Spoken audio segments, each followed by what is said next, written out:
Thank you for joining us for this episode of CNTV. I'm Brad Clonch. And I'm Quin Tran. The Chickasaw Nation remembers the lives lost to COVID-19. As part of a national COVID-19 memorial event, the tribe illuminated buildings throughout the Chickasaw Nation. On January 19th, indoor and outdoor lighting stayed on to honor the hundreds of thousands of Americans who died from COVID-19. Big cities to rural communities across the country took part in this national moment of unity and remembrance.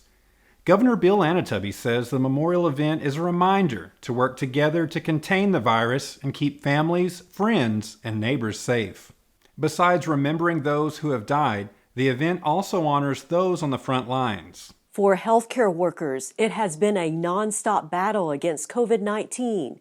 Here's more from a Chickasaw Nation doctor on the front lines. When we have a patient that's struggling, we're right there with them doing everything we can to try to make them better. And when there's nothing humanly possible to make them better, we share in the struggle. I think every one of my hospitalist team members have cried every day at work. I would say when our very first patient to survive intubation from COVID was able to go home, that was such a huge collective celebration. I am never going to forget that.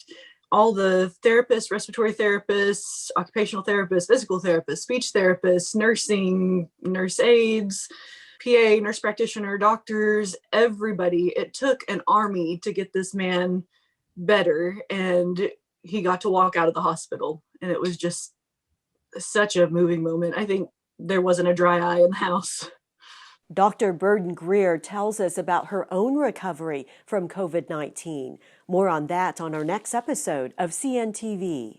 Healthcare officials say COVID-19 is still very active with high numbers of positive cases and hospitalizations. The Chickasaw Nation's fight to stem the spread of COVID-19 now includes 9 cottages. These cottages serve as a place for COVID-19 positive Chickasaw citizens, First Americans living in the Chickasaw Nation service area, and Chickasaw Nation employees and their in-home dependents to isolate while recovering. The Chickasaw Caring Cottages are located at the Ada South campus. The cottages are not a medical facility, rather similar to a hotel stay for people recovering from COVID-19. The units are just under 400 square feet with home amenities including food, preloaded in the refrigerator, and other goods placed in the cottage prior to the person's arrival. Guests are referred through multiple departments and healthcare providers with the Chickasaw Nation. Once the guest applies for the cottage stay, it is contingent on availability. Contact your Chickasaw Nation healthcare provider for more information. A Chickasaw citizen shows her care and compassion for others this winter. Summer Roberts recently gave more than 30 quilts to elder veterans. She, along with her quilting friends, handmade the beautiful blankets. I just realized with everything going on in the world that a lot of our veterans are home and widowed. And I just thought I need them to know that their sacrifice wasn't for nothing, that there are a lot of us out there that appreciate all that they've done for us and the sacrifices they've given us. I can't imagine how they feel in their homes by themselves right now. And so to me, it's the one thing I could do. I know a lot of us can't visit each other right now. So it's something that in my hopes, they'll see the quilt and know that someone cared enough for them to take their time and make a quilt to remind them that they are appreciated. Summer has a heart for senior citizens and veterans. We'll stay in touch with her and also keep you posted on her special efforts to help elders. Well, here's a new connection made with a very happy family. We did a virtual visit to check on the New Year's baby. So this is Jariah Amos Whitebird, and he weighed 9 pounds, 4.7 ounces, and he was 20 inches long. He's a sweet little guy. What time was he born on New Year's Day? 4:04 a.m. Were you expecting him on New Year's Day? Not necessarily. We didn't, we had to be induced, and so it was kind of a surprise at the end, but it ended up being the exact day that he was actually due, so kind of awesome. We were in the hospital watching the OU football game too, so that was Yeah. unexpected. And they won, and you won. Yes. Yes. Yeah.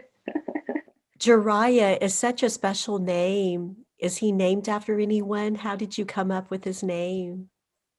So Jariah was just a name that, we kind of bounced off of each other. We went through probably hundreds of different names trying to figure out what we both enjoy.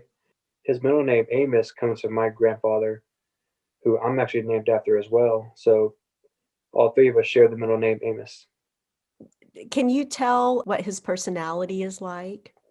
He is much like his dad, I think. He does not like going to bed, fights naps, but for the most part, he got his chillaxness from both of us. He's a pretty chill baby, and he loves to eat, and he just kind of he likes to cuddle. He loves family to hold him. So Whenever he's awake, he's very alert. He loves looking around. He loves just taking in the environment.